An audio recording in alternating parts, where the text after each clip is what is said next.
Welcome to Live, Let, Thrive, a podcast about the Airbnb life, the share economy, and everything in between. Here are your hosts, Myka and Steve. Hello. Welcome back to another exciting episode of Live, Let Thrive. What is up, Myka, man? I'm chilling, Stevie Stacks. How you doing on this Tornado Friday? Tornado Friday. Yeah, man, it was crazy earlier. I'm doing good. Yeah, keeping shelter. Then the sun came out again, made a beautiful rainbow. Enjoyed that with the family. And that's like life, right? Past the storm passes, you get a nice rainbow, you get a nice sunshine, and life keeps going, and you keep growing. That's how we do. Yes, sir. Well, this is episode 230 of your favorite Airbnb, VRBO, Uber, Lyft, Home Away, all that fun stuff, podcast, share economy podcast, short-term rental podcast in the world, coming at you from Arlington and Fort Worth, Texas. Yes, sir, man. It has been, I don't know if it's been a while since the last me and you ep, but it might be since this episode comes out. I don't know. It's been, I think, but yeah, because we got so many in the bag. But yeah, man. So, man, how's things been going on your end, Stevie Stacks? Things are, it seems like I always say it's hectic, and it's pretty much always hectic. And it's always, it's funny as you do this entrepreneurial thing, right? As it starts building upon itself and becoming like the snowball that it is, you're like, okay. After this project, I'm gonna stop, take a break, slow down. We're gonna rebuild this thing, and then of course, 5 more opportunities pop up, and then you grab like 2 or 3 of them. You're like, it's just, I don't know. I can't stop, won't stop, I guess. Oh, I got a question. Yeah. Are they good pickups or bad pickups, or you? And if they are you suffering from shiny object syndrome? I'd like to think that I've learned from to shy away from shiny objects in a sense, because there are some that came available that I've diverted to other people and that I haven't picked up myself, even though it was very tempting to pick up myself. And then the ones, and I being a little bit more selective. But even that is still a lot of good opportunities that come across, just because the pure numbers that we're doing, as far as like we're over 70 units now, right? Mm-hmm. And we got quite a few clients, and then that word of mouth is spreading, and then with that, more opportunities keep getting thrown at us. And like the other day, just by reaching out to someone on this is I mean I haven't been on the socials in a little while, but I did reach out to someone a few months ago, because they did this cool spot in Fort Worth, right? And I was like, we love Fort Worth. That's where we want to be. We got a couple there, and we manage a few there, but we're always looking, and it's hard to find spots there. But this girl made this beautiful place, and I was like, oh, it's really cool. You designed it and you did all this stuff, and I reached out to her, and she's like, yeah. I was like, well, if you ever find another spot, in Fort Worth, something similar to yours, let me know, and I'll pay you to design it. And she goes, oh, well, design. I don't know if I never thought of doing design for us other people. I was like, well, you could do it for me. I was like, and I, threw out her number, and she said, wow, that sounds good. Yeah, I'll do it. I'll be looking, and didn't even think nothing of it, right? And then like a few days ago, she reached out, hey, this unit popped up at my place, just like mine, and here's so and so, talk to her, and this and that. And they usually don't allow short-term rentals, but if they know me, I do it. And then just like that, and then I put in the application, and yesterday, and they're gonna let me know, in a couple of days, doing the corporate application and all that stuff. And I'm like, man, that's just complimenting someone, just telling them they're doing a good job, just asking them how you can help them, and then it comes back to you, it like tenfold, man. And so, like, that's if Fed is happy. He's like, oh shit, yeah, we want a Fort Worth unit, and it's a beautiful unit, prime location. And I'm like, man, and I wasn't even trying to, I forgot about that. I wasn't even trying to pick up a new. Well, okay, I followed up a couple times. There's money in the follow up. Just throwing, hey, how you doing? Anything, blah blah blah. And yeah, always follow up. But I didn't think none of it was gonna come of it. Because she's, oh, nothing yet. And then all of a sudden, hey, I got something. You want it? Fuck, okay. what you said does come tenfold, man. If you put out there what you do, hey, this is what we're trying to do. People will come back, especially on the follow up. Like today, earlier, I don't know if this will manifest into something, but it might. So earlier, we were in the gym working out, and I noticed all the Arlington fire rescue was in there working out. One he's getting ready to run out. He got a call on his radio, and I seen him get a call on the radio, and he was getting ready to run out. And I just so happened to be by the front desk, and he wanted to grab a drink. So what I did was I bought his drink for him. I was like, hey, man, thanks for what you do. I bought his drink for him because they're in there all the time. My goal is to build rapport with everyone because they know where all the burned down houses are. So now, yeah. So I'm like, hey, so I just kind of built that rapport with them, and I work out with them all the time. I see them all the time. So yeah, just planting those little seeds and letting them know what you do. Hey, we're a short-term rental company. We buy houses. That's what I did. And, so that one, hopefully that turns into something. But like, as far as that follow-up game goes, man, like we followed up with this guy the other day, and, we found out he's terminally ill, and we're just kind of looking for more properties to buy. But dude owns 40 plus properties across the DFW. And I was like, dang. But, and we keep rapport with them, Mahogany always sends him stuff, hey, words of encouragement. But just in that follow-up game and building rapport with people, man, it goes a long way, and people really appreciate it. For sure. Man, that's a big thing right there. Like you said, the rapport. There was I almost pulled off this crazy deal, right? Because I told you about a Grand Prairie house that we picked up. Mm-hmm. And we're right when before I even closed the negotiations. Thank you for I mentioned it briefly on the last podcast we did at the end, when we do our back and forth. But at towards the end of the negotiations, and thank God I read that book, Never Split the Difference, because otherwise I would have probably not even negotiated, just took whatever. Okay, that's a great property for a great price. Okay, I'll take it. No, I kept asking for things and just asking for things, and then I learned from the book. I started off, anchor number, and then go more towards their number, and then at the very end of the deal, when y'all are at a kind of a deadlock, throw in a few things that don't cost you nothing, right? That was the cool points right there. I said, oh, well, how about, you can give me this, we can have an optional third year at this price, and I'll pay that, which is optional, so I don't have to pay it, what I'm saying? But it sounds like a cool deal. And then I said something else. I threw something else in there that didn't cost me nothing, just to sweeten the pot in a way that didn't come out of my pocket, Yeah. And then we were able to close the deal at the price we wanted. It's like, oh, this shit works, man. And so right before I even signed the documents, I saw a thing pop up on the Owl insurance, that network that finds, insurance claims, and they put people in houses. And it was someone that wanted a spot in Grand Prairie, a house, and they wanted to pay this much money. They wanted to pay about $3,500, and that's, for a house, it's okay. We want to get more, but I wouldn't turn it down. Yeah. And the rent is about $2,200, right? So I was like, okay, we'll make the spread, minus utilities, still a good payday. Yeah. And so and the thing is with this particular posting, it said it wants a house that's unfurnished. Oh yeah, okay. And I was like, holy crap. I reached out to them. I said, I might have one, sent them the information.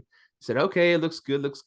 When can my client see it? She can go today. And I hadn't even signed the paperwork yet. So I can't do it today, but I could probably do tomorrow or the next day, kind of thing. I got to still sign the freaking lease, right? I didn't have the place yet. And so I ended up signing the lease, and we got through all that. And then I told her, okay, they can go check it out, tomorrow. I can go there and meet you there. And I showed the lady.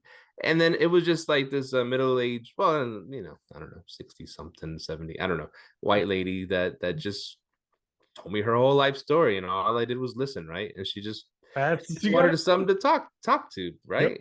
Mm-hmm. And just sitting there, all like her whole sad life story and this and that, so that's, I'm sorry about that. We'd love to host you. Just listen to people, right?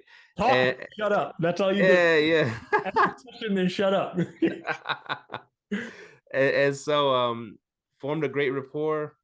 It didn't work out because it was just a little too far from where she wanted to be. And we have some units that are closer to where she wants to be, but they're furnished. And I'm not going to take out all my furniture because this company, the way they do it, they want a piece of the pie too, and they get paid for furnishing places. Okay.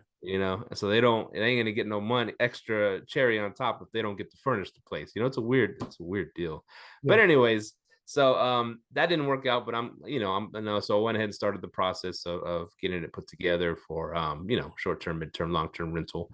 Love Grand Prairie, you know me. And so that's where we're at with that. And so it's just like you said, rapport, just forming. Who knows, this lady might reach out to me again in the future. That I made a rapport with the lady from, I guess it was CRS, whatever, that she's gonna send me some listing, some people that need housing in the future. You just start forming relationships, man. It leads to stuff. Fact, so man, it does. It's fun. Speaking of Grand Prairie, I'm in the same kind of boat. We have a deal on the line over there that we're going to try to meet the seller. She went on vacation, her and her husband, but they're basically selling a huge chunk of their portfolio, and it's a house that needs a lot of work in Grand Prairie. And we were like, oh man. So I don't know if we're going to keep it. We most likely end up wholesaling to somebody, and then just kind of building that rapport. Like you said, man, they know who we are. We sent them a nice little family Christmas card, holiday card with our face on it, so they always remember us. And on the back of it, our company name, Airbnb, so they'll always remember us. It's just that rapport is huge, man. If you can just sit, I'm not good at sitting, shutting up and listening because I'm like, end up going to sleep. That's Mahogany's thing. So we know our strengths and weaknesses. So Mahogany's good at calling people, building that rapport, and just listening. So that is huge. Yeah, it is, man. And it doesn't, I mean, like I said, it just comes back at the craziest times. You get a phone call, hey, I remember blah blah blah. And I was gonna ask you, because you had tried this out with the what's that system where people log into the internet and then they have to put in their email and stuff. StayFi. Yeah. You still using that? Hell yeah. Okay, that's what I was gonna ask, because Feta is like, okay, we want to get some more direct bookings, this and that. And he was showing me these things. He was writing up how to attract past guests to come book with us again, whatever. We haven't had a big success rate. We haven't really tried anything, first of all. But I gotta talk to y'all, because that thing Fetty send them to Airbnb. I was like, they can't search on that. That has been my biggest problem on there. Oh, for the profile when they send that pro marketing page. The issue is the search. But go ahead, and I'll give you guys some stuff that I'm using. Go ahead. Yeah, and he has reasons why he wants to send them to Airbnb. I think he said it in that thing. But so we wrote like trying to work on some kind of script to email market past guests, right? Mm-hmm. And that's the thing too, because Airbnb no longer gives the emails out, right? Like way back in the day, they'd give the emails to your guests. You'd have their email and you have their phone number, Oh, quick tip on that too. Just real quick to stop you. Anybody who does have guest emails through Airbnb, be careful, because those emails are monitored. So if you do send direct booking stuff, they can ban you for it. Wait a minute. What do you mean? How can they be monitored? Their personal emails? No. They've never gave out personal emails. They gave out an email block that goes through Airbnb and then goes to the guest. So if a guest checks out, right, and let's just say, and it's in their rules, I don't have the rule right in front of me, but I read it, and I actually turned off their email system, so I don't get the guest emails anymore at all. I just connect it straight through StayFi. Basically, it says, hey, you can use this to send a contract or an agreement to the guest. But if you send anything regarding direct bookings to the guest, they do have the right to ban you. Oh. Yeah. Yes.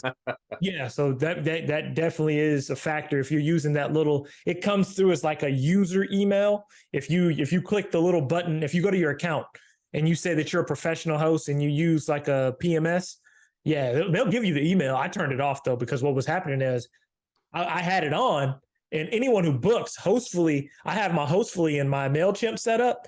So when people book, oh, I got your email. I have automatic emails, direct booking emails going out to you. And once I got that notification, I was like, oh, fuck this. I turned that shit off. Yeah, I was like, oh, yeah, because I set my stuff up to be automated. Like everything's automated. So when they log into StayFi, cool, you log in, you get the welcome message. Then you get another message 10 days later. 30 days later, 60 days later, 90 days. So I have it kind of like on a journey. It's called customer journey in MailChimp. And you can just keep sending that out to guests. But I only do it with MailChimp and StayFi, because once you start using that email, Airbnb email, it's monitored. So be careful with that. Would you mind sharing what you write to your past guests? We just write, it's very simple. Let me find MailChimp real quick. I'll read you mine real quick while you're looking at that. Go ahead. So, I mean, this is just a write-up, I put like, hi, so-and-so, it's Stephen from Argus Rentals. We hope you're doing great. We're reaching out to our amazing past guests like you to let them know how much we appreciate their business. We're offering our past guests super deals and stellar discounts throughout the holiday season and beyond.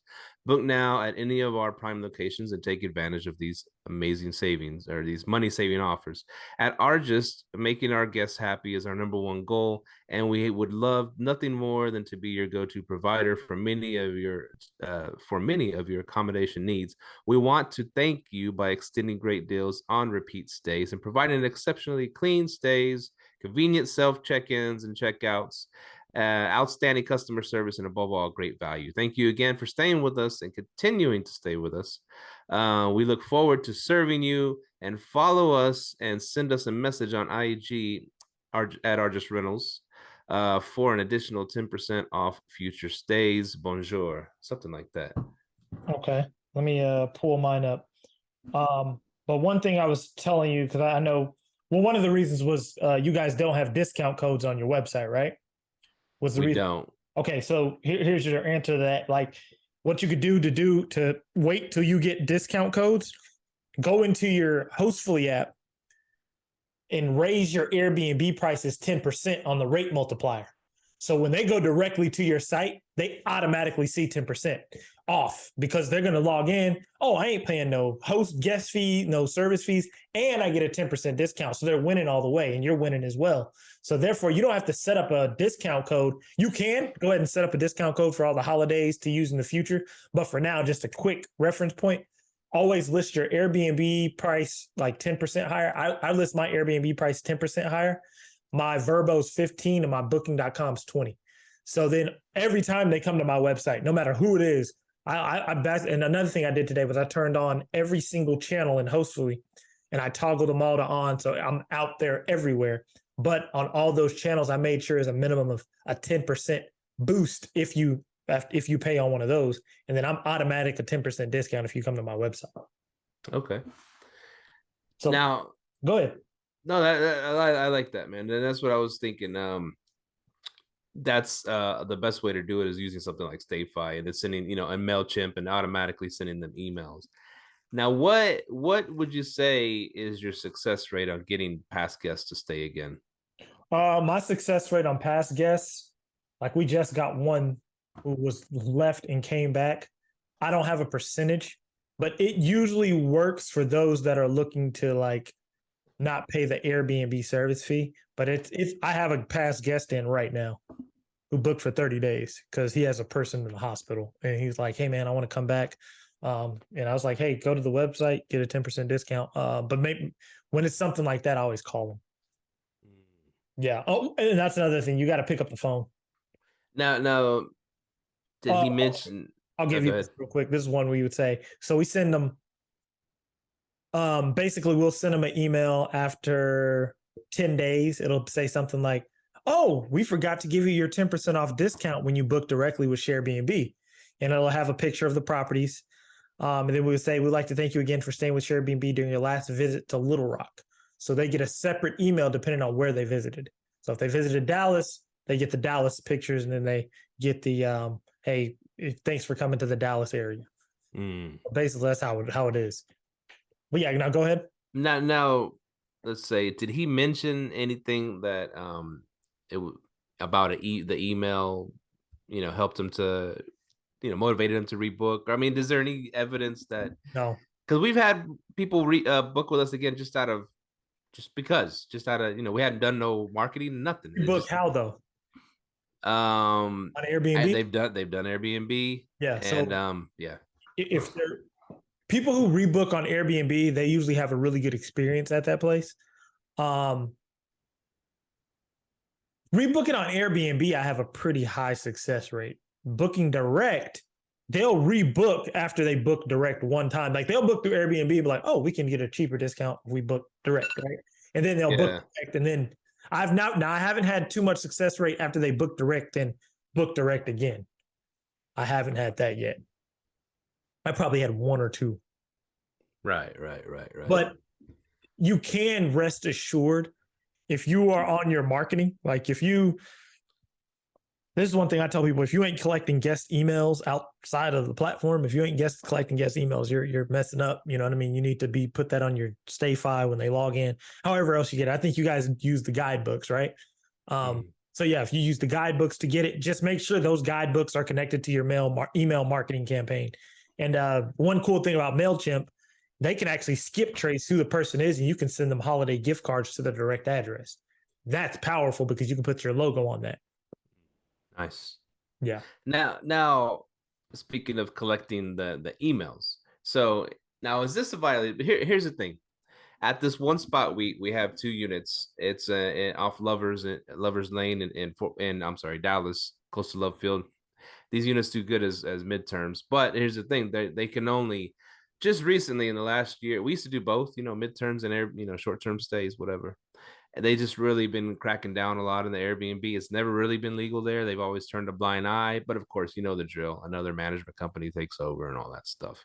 And so the HOA there is, they just sent out a letter. They've becoming a little more strict, but they sent out a letter and that said that they hired a company that's going to monitor if there's Airbnb activity going on at the place, Airbnb snipers. Compliance.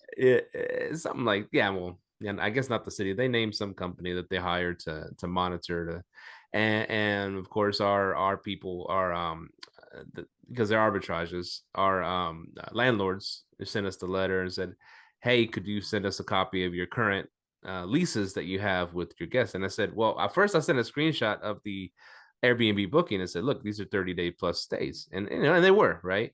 And then I said, if you need a lease or something like that, let me know and I'll I can work one up for you. And so one of them said, yeah, I could use, a lease, just something to send to them. And so they, I went on Law Depot. I use lawdepot.com. I like it. It's pretty fucking cool. But anyways, enough about the apps. But I went in there, whipped one up, and I even told the lady, we sent a text message. I said, hey, listen, the HOAs put in a new policy that we have to have like a lease in place. Even if you book through Airbnb, we have to kind of have a lease in place. I know you've been there a couple of weeks already, but you mind signing this thing? It's pretty much mirrors what your Airbnb booking is anyways. And she said, no, that's fine. It's cool with it, And it's funny. She even gave us a little tidbit of information. She didn't tell us yet. I'll probably be leaving a week early, by the way, because I got a thing, She didn't ask for no money back. She's just saying, but that's, the lease says, for 30 days, 4 weeks, whatever. She's gonna leave. I was like, damn, we could book it, earlier. Anyways, that's beside the point. So she was cool with it. She signed it, signed it in hello sign. It's called Dropbox sign, whatever. She signed the lease, right? And we sent it to them. So here's my thing, long story short, really long story longer. I told Fede, okay, let's put it in because maybe some people aren't going to be as cool as this lady. Let's put it in our house rules that, hey, per the HOA, you must have a lease in place, even if it's a booking over 30 days, even if, you book through Airbnb, VRBO or whatever, or, have it in the house rules for our, we need to be able to email you this lease, blah, blah, blah. So in other words, we're asking for their email, but we're putting it on the HOA because the HOA, here's the thing, some of the HOAs will ask, we need an email, a phone number, and the name of every guest that comes through. Now, if we ask for that through the Airbnb in our house rules, is that a violation? No, because what you can do is that's the time you turn on that little toggle button that you need their email.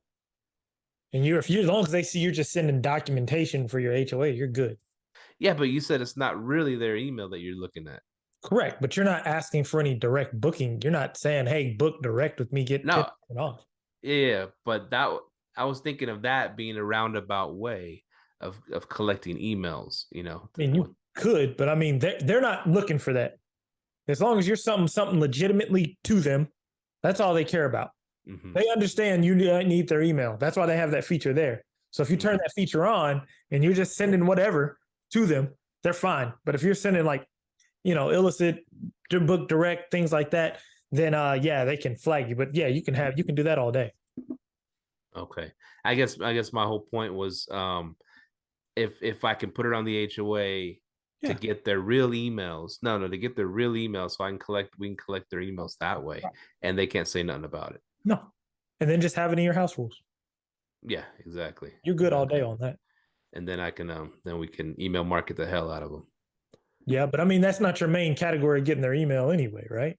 I mean that's just the way to get it. But I mean your main market's your host book, your guidebooks, right? And how is that working for y'all?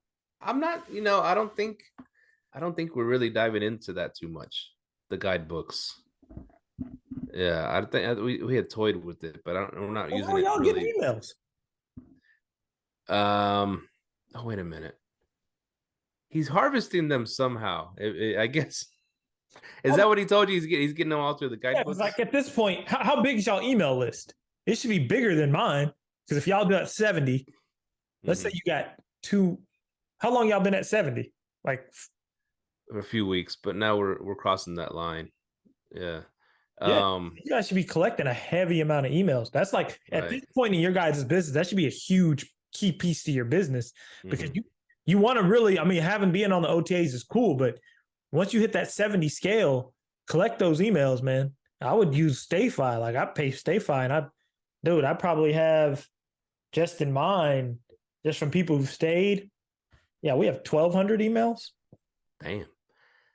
And how much does StayFi cost?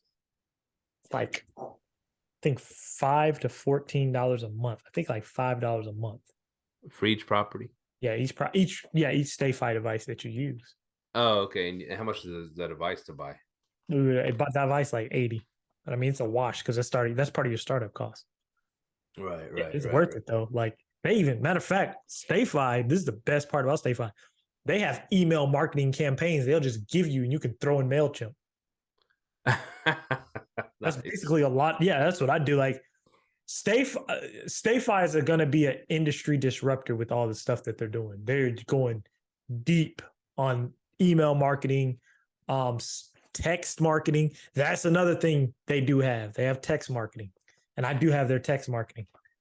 Now, you think that's a good idea, sending people text messages? Yes. I have a story about that, but I have not used it on the short-term rental side, and I know it'll be effective. Because we're trying to pick up properties, and one thing that we're doing is texting people. Bro, you have such a high hit rate when it comes to text. It's crazy, man. Yeah, it's crazy. So yeah, I would definitely. If you guys can do texting, do it all day. So here, matter of fact, the funny thing is I'm pulling it up right now. So right now I have on the text side, I have 222 text subscribers. And for them to receive text, they have to opt in. So those are people that want to receive text. Oh, wow. I'm about to do that. I'm about to have my VA do this shit right now. I'm about to set up that's why I love the Friday podcast. I'm just loading up stuff for my VA to do.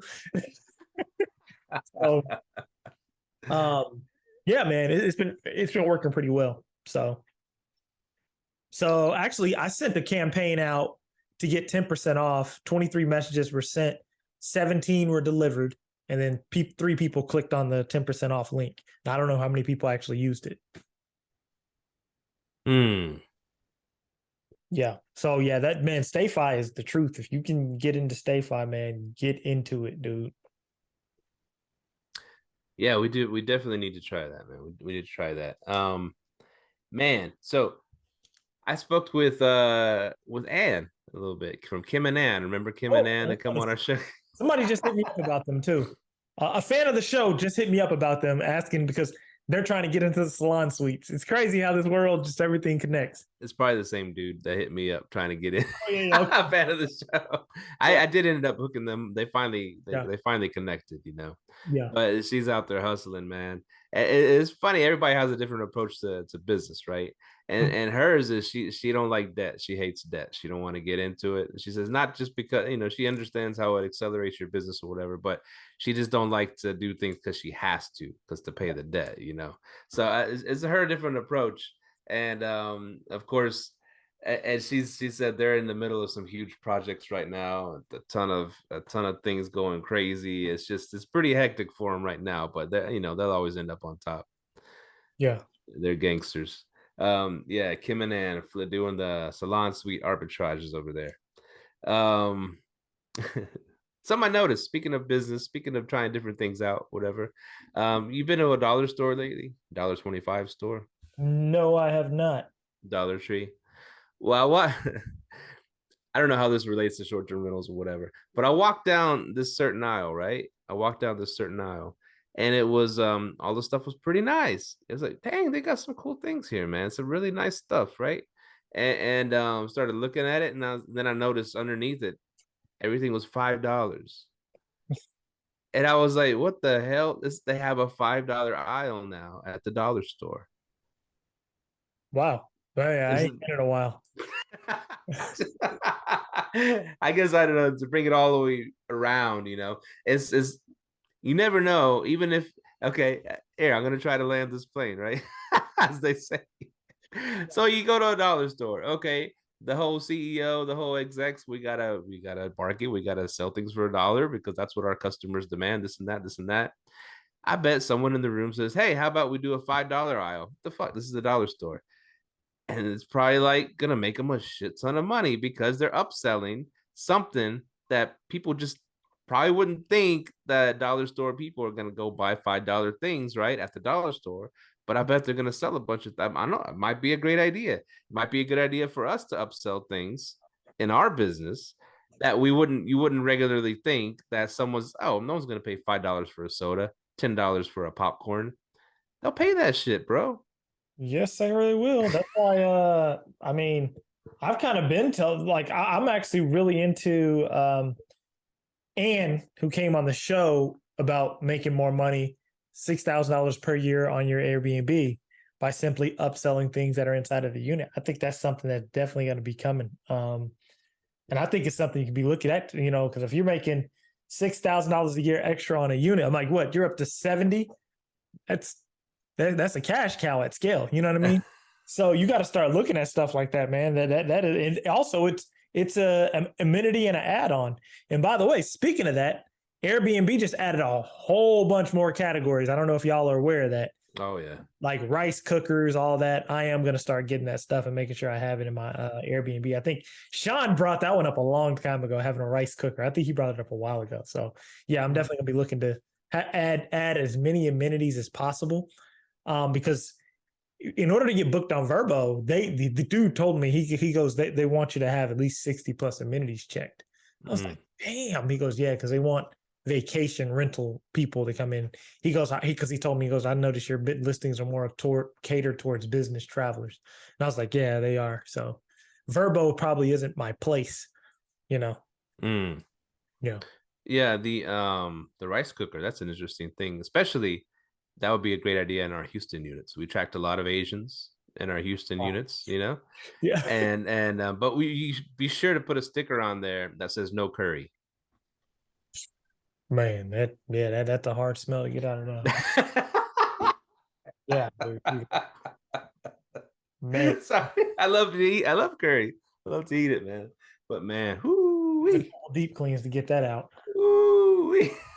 Man, that's a couple deep cleans to get that out. Gonna have to throw them sofas out. Yeah. I'd have been there before. Man, it's funny. We talk about everything on this show. That's when Steve says that, he's getting into some stuff. But I remember, man, me and Federico, we were setting up a unit when he was actually here on one of his trips, and we went to a house. This futon looked really nice, whatever. We went to go check it out. Before we even got to the door, just a big old whoof of that curry smell, dude. They opened up the door, they greeted us, they walked us inside. I mean, that curry smell was so strong.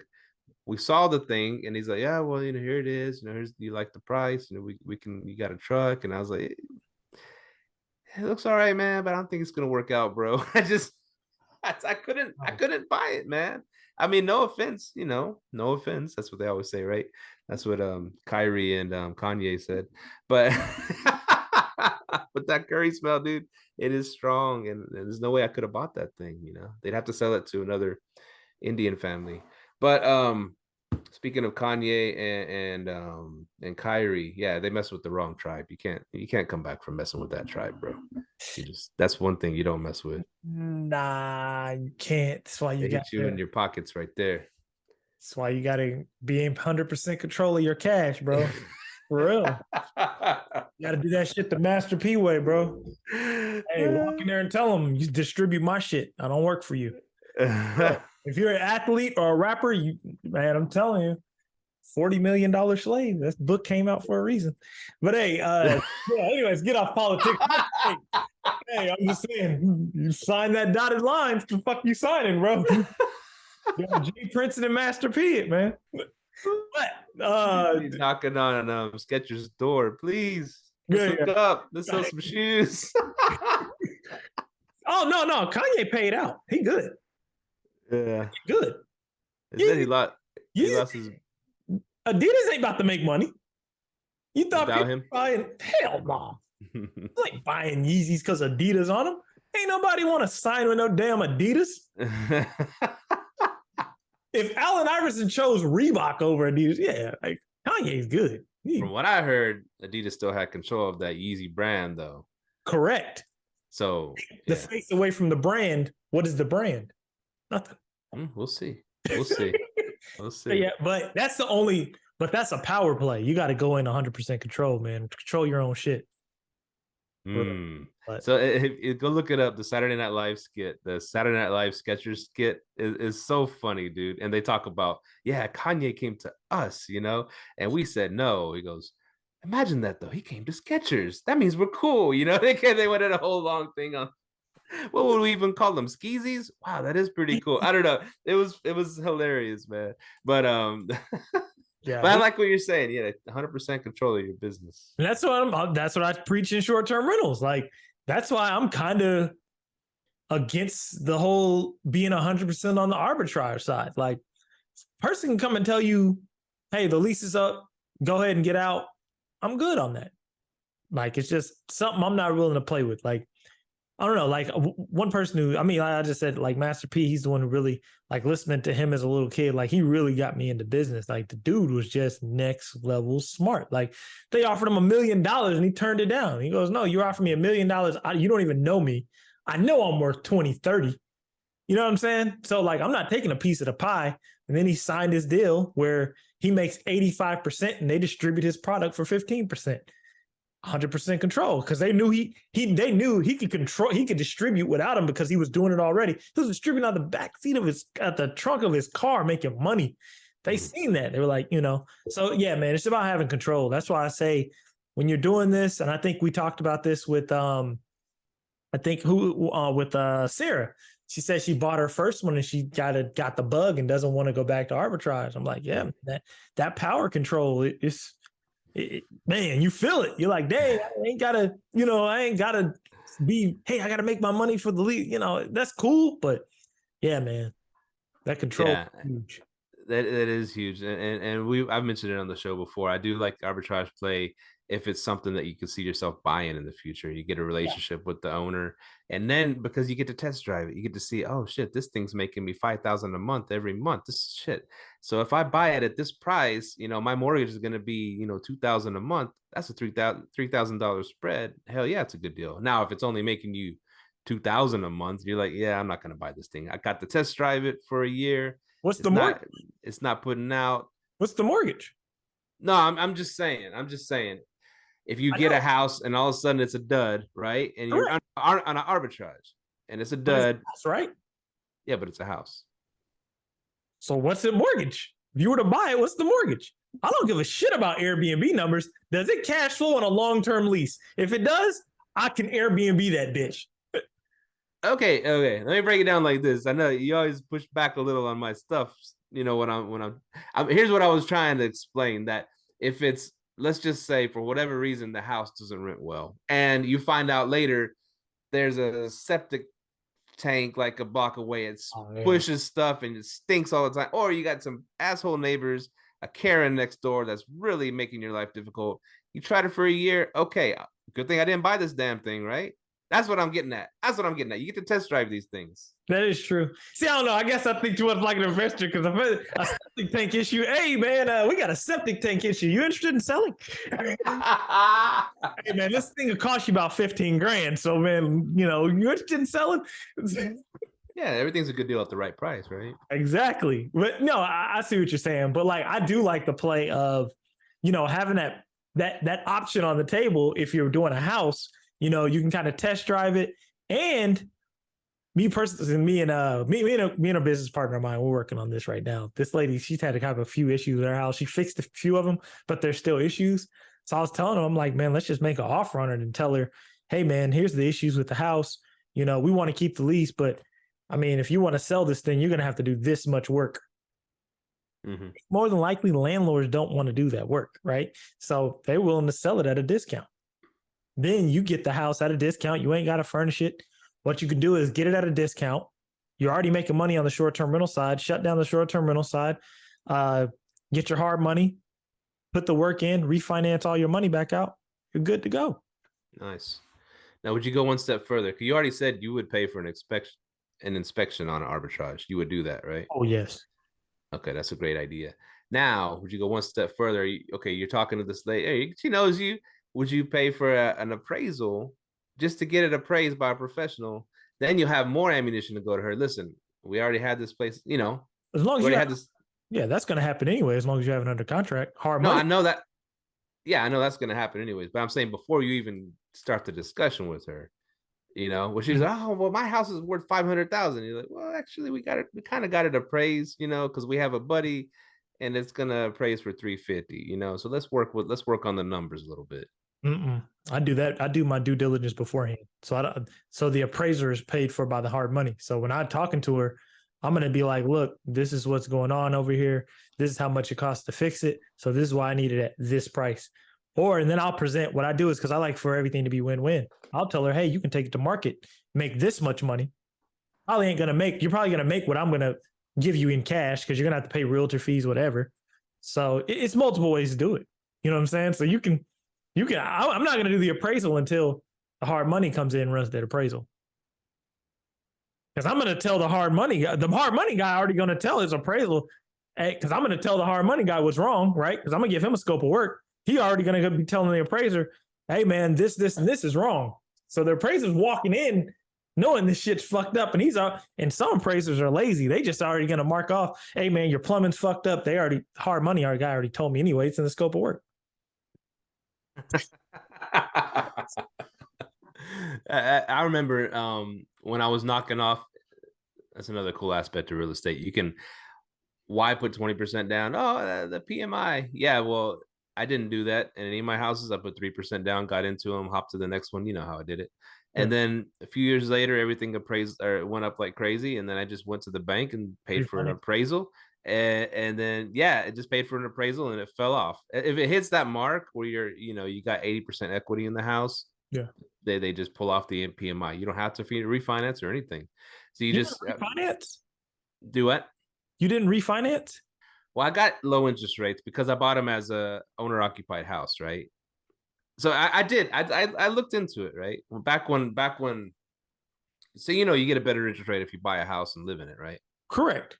So when I was buying them at 3, I was getting a 3% interest rate, whatever. I'd move out and go to the next house, and yes, they went up a lot. And I looked into refinancing, and it said, well, since you refinance it as an investment property, it's going to be 5%. And for me, I was like, now 5% sounds cheap, but for me, I was like, I already got it at 3. It's locked in at 3 for 30 years. Why would I refinance and then the rate goes up to 5%? You know what I'm saying? I guess pull cash out, that would be a reason, a good reason. Yeah. But when you refinance it as an investment property, as your own house, you're going to refinance and get a low interest rate because you live in it. I guess my question's different. Okay. My question is, the PMI is locked in. It's, what is it? Private mortgage insurance, right? Mm-hmm. So that's locked into the mortgage company. How did they knock that off without a refi? Well, how did they do that? That's, I'm like, well, Wells Fargo, you pay for an appraisal. You pay for a reappraisal, whatever. okay. And they send someone out and they appraise your home. And if they, let's say I bought the house for 130 and now it appraises at, 250, then all of a sudden I got, I got over 80% equity in the house, right? Yeah. So all it has to do is, I'm sorry, I got over 20% equity. All it has to do is pass that 20% mark of equity that you have. Correct. And then the PMI falls off. And so the PMI is going to fall off naturally when you get to that point just by making payments. But if the houses have appreciated a bunch, you call Wells Fargo, say, hey, I believe my house is worth a lot more now. So can I pay for that appraisal? And if it appraises and hits that certain mark where I have 20% equity now because it went up so much, then they'll automatically take off the PMI. You don't have to refinance. It's called I forgot what it's called, but it's just like an appraisal, a PMI appraisal, something like that. It's called, yeah. And I didn't know that, because whenever I've ever knocked off PMI, I did it during the pandemic though, right? So I actually refinanced down to a lower interest rate and removed my PMI. But if you're saying you can do it with an appraisal, I need to look into that. Because I got a few places. Of course, I ain't gonna refinance them right now, but I would definitely use that right now for sure. Well, no, I don't have anything else with PMI, I don't believe. But I didn't know that. Like, I refinanced, but it worked out because I went to a lower interest rate. Yeah, it was a cool thing they offered. And it is funny because some of the houses, they would allow you to do a drive-by appraisal. So pretty much they just drive by the house. Okay, it looks good. Yeah, the comps say it's worth this much, it's worth that much. Then there's other houses that you have that now they have to do a full appraisal, which costs 300 something bucks. The drive-by appraisal costs like 150 bucks, something like that. But yeah, definitely. I got all my PMIs knocked off, except for this house. And I should actually look into that now because it's appraised a whole bunch. So I'm gonna look into knocking the PMI off this one, which the PMI ain't too crazy expensive on this one. I had a PMI was like over 250 bucks a month, dude. That was freaking ridiculous. So I got that one knocked off. That's good, man, because I didn't know that. I thought you had to refinance. I'm learning something tonight. Yes, sir, man. Definitely looking at that. Like, if you are, well, yeah, I would definitely look at that right now with interest rates so high. People who locked in a while ago, man, if you could knock off your PMI with an appraisal, that's a win all day. That's a hell of a win. It's worth rolling the dice on 300 bucks, right? Yeah, because I did man, I ain't gonna lie, I refinanced everything during the pandemic. I refinanced everything and all my pickups, and so I got everything at the cheap rate. Speaking of rates, you're buying right now, right? What rates are you locking in at? What did we get on that condo we're closing on? Shit, around, I think that one was around 7 something. 7. Yeah. It hurts us more because it's an investment property, right? Yeah. If you're buying to live in it, a little bit cheaper, plus people are buying down their interest rate a little bit. They're doing that number, knocking a couple of points down, getting it to the 5s, I guess, by putting a few more thousand on the closing table. Yeah. I went to an open house right around the corner from my house, and that's what he was talking about. He was like, yeah, you can buy it down. And it was a realtor, and he was saying, you can buy it down the rate. I know the market's slowing down, but you can still get in. And then that house is still sitting over there for sale, man. I was like, people ain't just that 7, 8. Well, my bad. It can probably. I think one of our friends just got locked in at a 6 in a place he's moving into. That ain't bad. I'd touch a 6. Because like I know hard money right now is going to like 11%, 11 and a half, 11 and a quarter.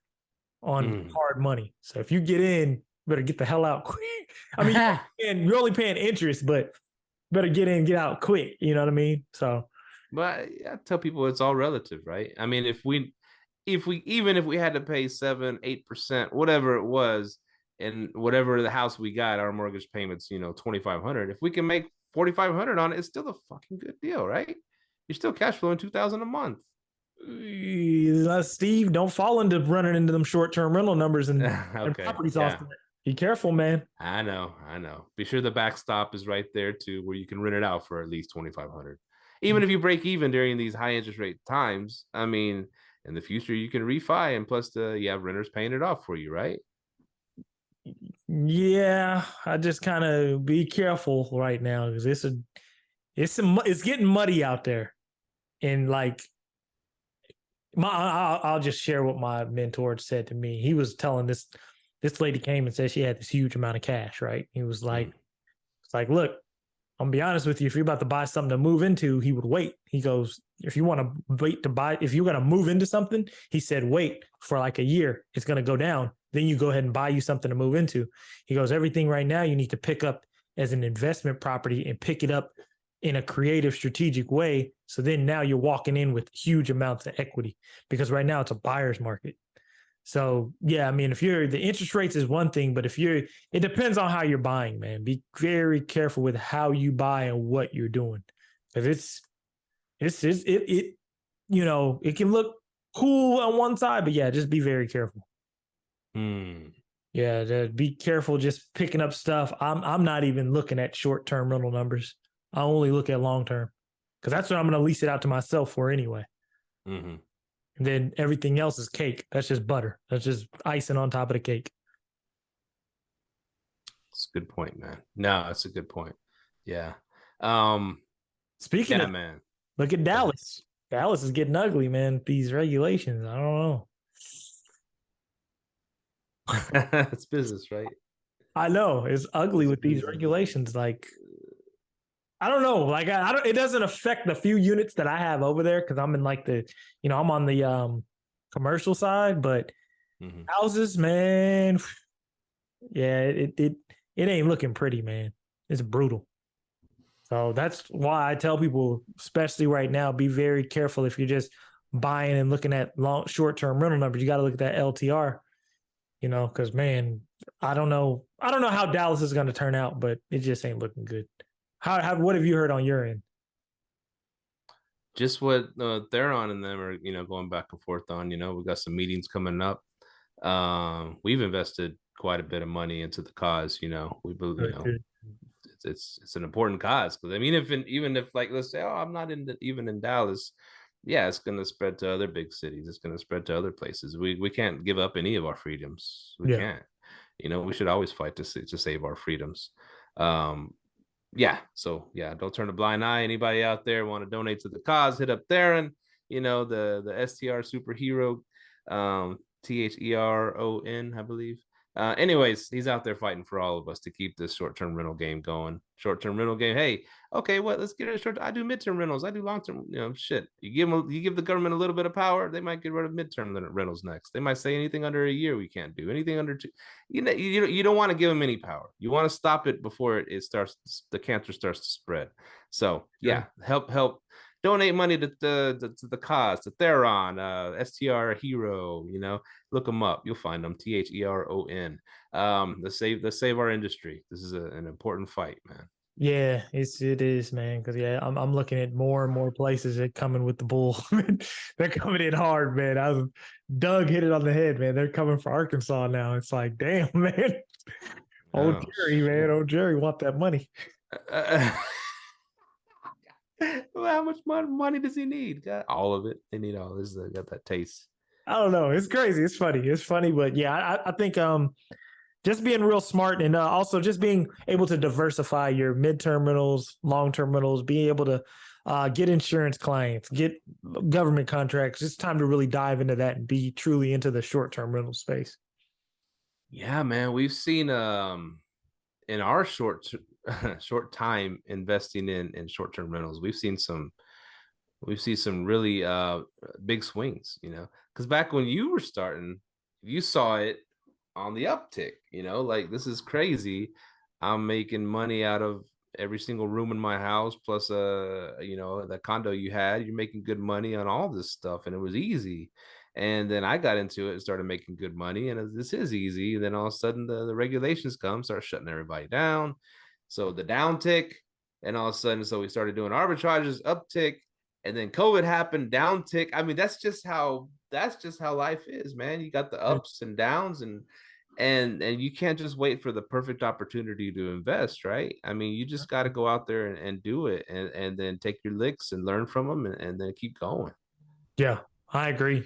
And I think right now is a great time to be involved, great time to be involved. Like, cause it's just opportunity, when there's blood in the streets, there's opportunity, it's a lot of opportunity out there. You can pick up some really good deals. I would even say, on both sides, arbitrage and buying, you can pick up some really good deals, man. Yeah. So we're not stopping. I mean, there's been many tempting times to just stop, but we just kept going, and then the more we do, the more we learn, the more we figure it out, the better we get at it. Good to Great, a book on reading. I don't know if you heard of you've read that one yet. I Good, would great. highly suggest.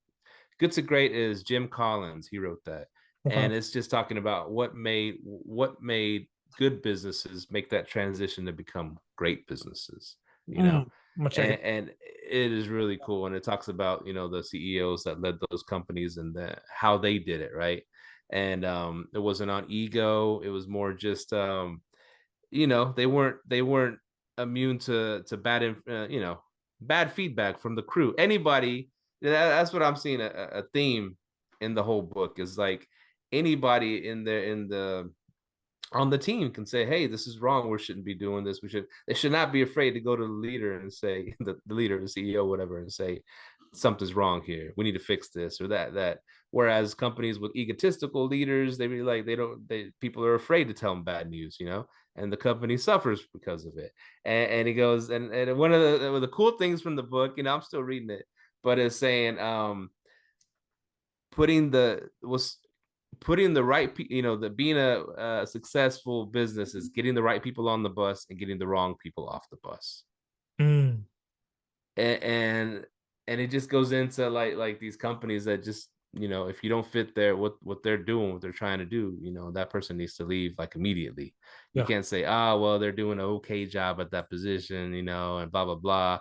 No, you have to kick them off right away. That's true, because they're only there for what you allow what you tolerate, because there's no such thing as a bad team. There's only bad leaders. Yeah. And so ownership. This book right here, man, dude, is Jocko and Leaf were dropping. Like, I would tell you, if you're in the short-term rental space and you want to really tighten up your team, like, it's kind of very similar to that book, how you said you got to have certain people that have to fit that mold. And if they don't, you got to let them go. He told a story in here where he went to this company, and it was just like you were saying, man. They had everyone on board, but there was this one guy. But this one guy, he was the big tech guy. So they all kind of feared him. They're like, if he leaves, we're screwed, right? So Jocko and Leaf, I think it was Jocko and Leaf, they were just kind of consulting him. He was like, well, if you think of it like that, you have to remember a person like that is only here because you tolerate them. And so they ended up getting rid of the guy, and they brought someone else in who was who was a better leader. And the company immediately kept on going and exploding and started crushing their goals, man. So it's really about, it's leadership, man. That leadership is tough. If you have, hey, these are the strict guidelines of our leadership, and this is how we run the team, then you have to get those people on board, man. This book's really taught me a lot. Like, I found like a bunch of faults in my leadership. So then now my business operations are getting way better. By the way, switch to Monday.com. Best shit ever. Our accountant put us on that Monday.com. I love it. I haven't really poked around with it in it too much, so I'm gonna check it out some more. Monday.com, huh? Yeah, I love it, man. I'm on there, and I get notifications when tasks are getting completed. It's just so much stuff now. I have my VAs doing a bigger job. Like, they ain't really got much downtime no more because they moving their ass. You know what I mean? So yeah, it's a really, really good thing to have. Yeah, Monday.com is the truth. So you've had to make tough decisions and fire VAs in the past? Yeah, and I'm sick of anyone doing that. So that's why I'm happy I'm using a company now, and they're in control of that. I just tell them, hey, this dude ain't working out. Chop them. Oh man, some good books out there. You got any more topics you wanted to cover on? I have a bunch, but go ahead, man. We're up against it. We're up against it, man.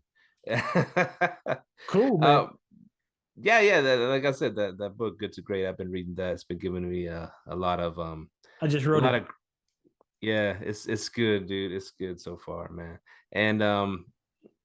And yeah, making the tough decisions. Leaders got to make the tough decisions, man. It goes into so many different scenarios, and almost like burn the ship scenarios and stuff. Yeah. What I was, yeah, but because the book I'm reading has been Extreme Ownership. I actually don't. Oh no, I do have a book that I'm reading after this. I'm actually going to be going through Mark Simpson's Book Direct workbook, the Book Direct workbook, which I'm going to be going into next, so I can try to really get those direct bookings going. And I'm gonna actually, after I go through it, I'm gonna see if I can get my VAs to start implementing the things that I'm learning in there. But yeah, man, books, especially Extreme Ownership, this has been a really good one. Mahogany always says, "I know when you're reading a good book if you keep saying it's good." So, and this one, Good. this one's been really good. Like this one's helping my business operations. So yeah, definitely check that one out. And Good to Great, I got that one, and I want to read Tim Grover's Winning book. But go ahead. I'll ask you one thing.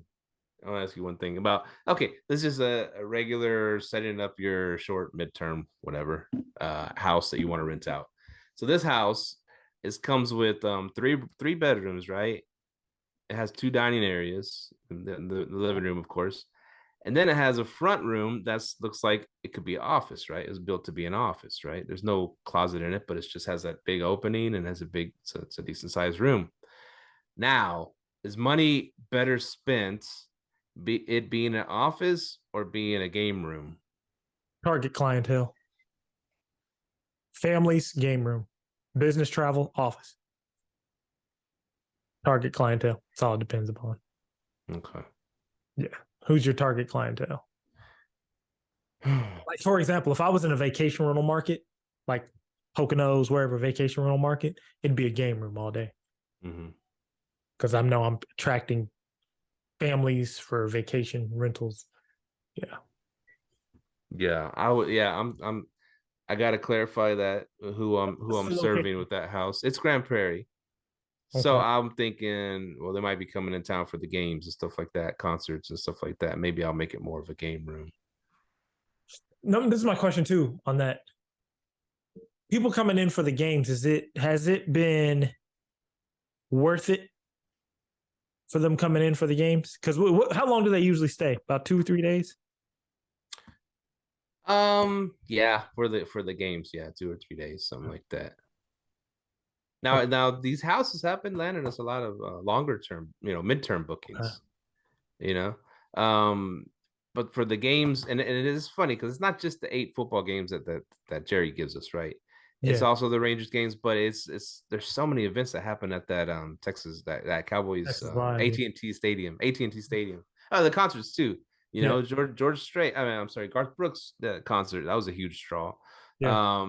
And these guys came and they were part of that. They turned the whole Dallas Cowboys AT&T Stadium into a freaking dirt bike track, and the people came for that. I mean, people came for all kinds of crap, dude. There's so much stuff going on there every single weekend, dude. So, you think you'd be better served targeting that crowd then with a game room?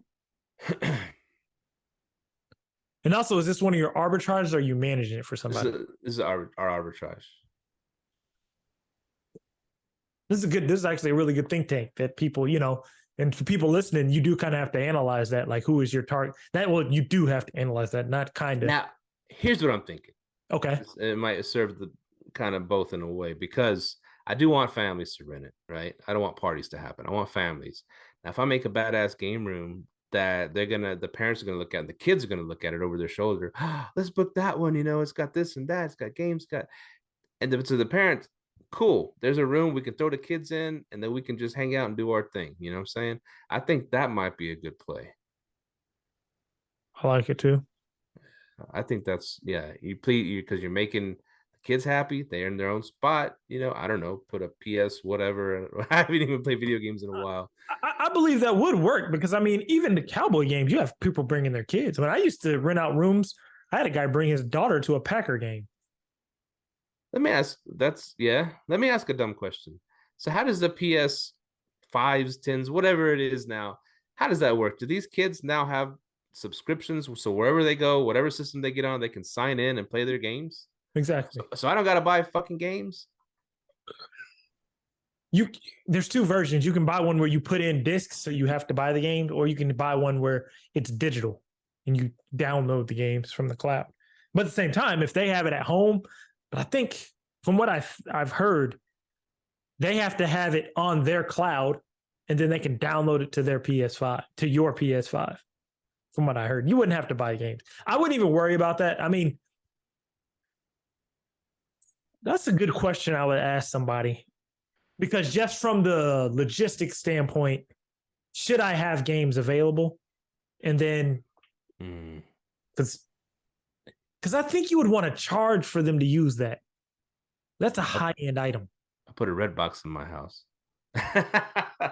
There's a red box down the way. They can rent games there, right? Yeah. But I don't know if they have PS5 games in there. I have no idea about any of this stuff. I don't know. Because it almost seems redundant, because if they can just download it, ain't about to go to no damn red box. But yeah, it's interesting. But I would definitely charge. Noble's the one who put us on that. He charges to have access to that, because you're basically taking a deposit for them having access to it, and then you have your other insurances on top of that. You know what I mean? Okay. Yeah, because that's a high-end item. I mean, I would hate for someone to steal that. That it wouldn't even be worth a proper claim, because you've got to pay $1,000 for it. The $1,000 for the deductible. So I mean, on Super Hog it'll be worth it. But that's a good question, man. That's a good question. We need to have someone on who does the video game thing. I've heard a lot of people do it, but the logistics of it is what I've always been kind of apprehensive about. I'm like, so you put a $600-$700, because I mean, imagine this: you buy a PS5, hell, one game costs $70. So the system itself costs what, $500? You're already in at $570. It's an investment, bro. Yeah, that shit expensive, bro. I mean, but that's I like your thinking on it though. But if you were to put like a gaming system in there, I think you could buy like some Crash Bandicoot, stuff like that for kids, and then kind of cater to that crowd.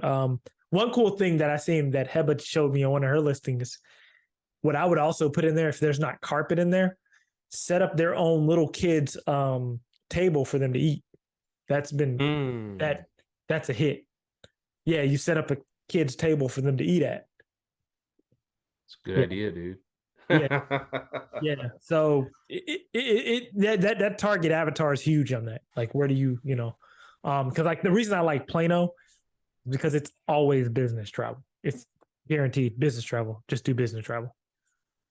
It doesn't miss, because you're right there. Plano, Richardson, Frisco, Allen, all that's up there. Yeah, and you got a brothel right there in town. That too. Speaking of regulations, now that might get regulated. So it's just crazy. One bad operator. But that's literally, I'm happy you brought that up, because I want people who are getting into the space. You do have to look at, okay, who's coming to this area. And that was one reason why we liked Grand Prairie to begin with. Okay, I'm right next door to the stadium. And then I start thinking, well, damn, how often is people coming to the stadium? But if they're having constant events, and then you have people that are coming to town, you have multiple people to serve. And you're right between Dallas and Arlington. So, I mean, you can't really miss. Yeah, I like the location myself. Yeah. We're big on it. Yeah. I would. All you listeners out there, stay away from Grand Prairie. It's no good. Think about Grand Prairie. I think it's just so much opportunity, because as long as Arlington has these regulations in, they're going to miss that money. You're going to get the money from the tourism, people coming to shop, buy stuff at the stadium, but them people ain't about to stop at no gas station in Arlington. They're in Grand Prairie giving all that money away. So let them lose on them. Yeah, Grand Prairie said, come over here. Y'all can do Airbnbs all day. If I was the city council, I'd be doing it too. Like, they Arlington shit, they got Texas Live making all the money. Hell, we'll let anybody make money, So, seriously, that's why I like. Now, go ahead. I will give some mad props to finally, Arlington. They announced the new XFL team names, and it was the Arlington Juggernauts, or I don't know, whatever it was, but they named the team Arlington, whereas before the XFL did their, during COVID they went bankrupt or whatever.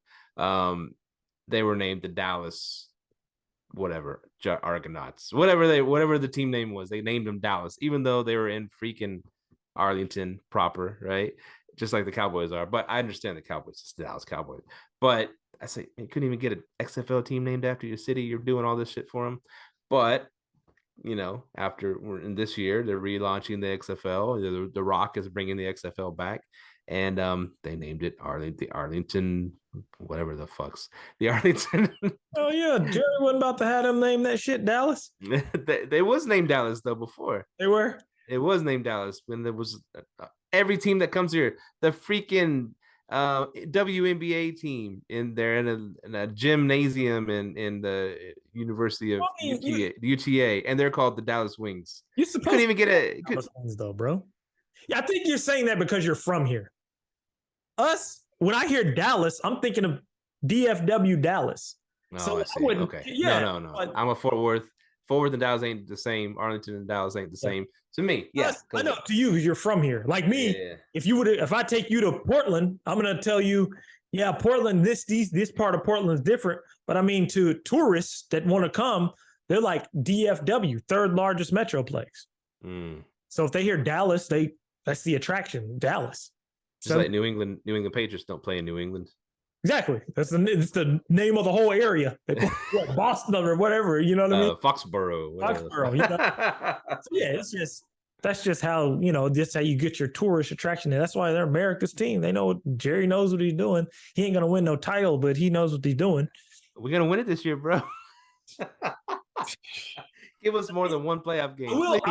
I am hoping for a playoff game. A playoff game would be nice. If you can get a playoff game, that would be perfect. But I will tell people, as soon as you hear the date of that playoff game, go up them rates. Go up the rates. I mean, that shit goes quick. And somebody's gonna get sniped. So somebody's about to get sniped. Go ahead. We got some Astros bookings down there in Houston for the World Series. Oh yeah, good hit. That was a good hit. Yeah, that was a good hit, man. Yeah, I would definitely tell people, yeah, go ahead, and the day you hear about those, I would keep my ears to the radio on that one. Because I would take it. Yeah, they should get in. I mean, the Eagles, yeah, they should get in. Well, I don't know, the division's kind of good. Eagles and the Giants are good. We'll still get in as a wild card at least, hopefully. But we'll see. They got to come to our house one more time. The Eagles, come on, bring it. We're kicking some ass, man. Yeah, man. Another episode in the bag, episode 230. It's been a kind of a long one, man, but it was some good stuff. Y'all learned how to knock PMI off your house without getting a refinance. Y'all learned about text marketing, email marketing. I wanted to touch on our end of the year goals, but we'll do it on our next me and you app, man. We'll touch on our end of the year goals because we're creeping up, man. It's almost 2023, man. But big things coming for LLT. Yes, sir. We got good things coming. We're gonna keep pumping this stuff out, man. So thank y'all for continuing to listen. Steve, go into your spiel. Find us at liveletthrive.com. Send us an email at liveletthrive@gmail.com. Hit us on IG at liveletthrive. Facebook, I believe the same. Just find us. We're out there. Live Let Thrive. You know us. You love us. You want to be like us. So keep following us. I don't know. I just made that up. Whatever. Thanks, y'all. We love you. Peace. We are out. Oh, by the way, if you do have any crap-looking houses that are that you see around DFW area, hit me up. Hit up Mahogany on Instagram. Text our line. It's all on Instagram and our link tree, man. And we do referrals. Oh, you do what? We do pay referrals. Oh, cool. And Argest Rentals, if you need a place to be managed really, really, really nicely for you, argestrentals.com. Argest is the largest, ARGEST rentals. That's my company, y'all. Hit me up. Call me up. I'll answer. All right. Thank you for everything. Adios, Myka. We'll see you on the flip side, my brother. You got a big text come in. Yes, sir. We are out. My bad. Yeah. Wife texted me. Oh. I thought you just closed on a house or something. Shit. Sure, I wish. All right, my brother. Peace. Peace. Thank you for tuning in to this week's episode of Live, Let, Thrive. Be sure to tune in next week for all the latest in the world of Airbnb and all that entails. Bye-bye.